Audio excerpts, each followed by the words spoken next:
ইসরায়েলের প্রধানমন্ত্রী Benjamin Netanyahu ঘোষণা করেছেন, আগামী 10 বছরে যুক্তরাষ্ট্রের আর্থিক সহায়তার উপর নির্ভরতা পুরোপুরি বন্ধ করবে ইসরায়েল।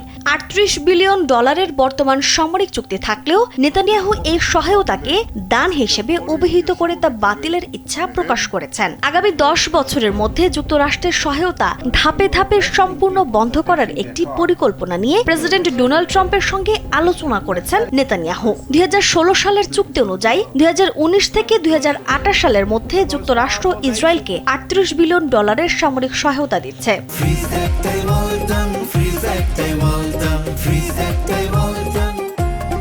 প্রশ্ন উঠছে, তবে কি অর্থনীতির এই বিশাল উত্থানই এর নেপথ্যের কারণ, নাকি ইরানের ইস্যুতে ট্রাম্প প্রশাসনের সাথে পর্দার আড়ালে কোনো বড় দ্বন্দ্ব দানা বেঁধেছে? প্রায় $1 ট্রিলিয়ন জিডিপির দেশ এখন নিজেদের সামর্থ্যের সামরিক ব্যয় মেটাতে চায়। এই সিদ্ধান্ত দুই দেশের দীর্ঘদিনের কৌশলগত সম্পর্ক কোন দিকে মোড় নেবে সেটাই এখন দেখার বিষয়।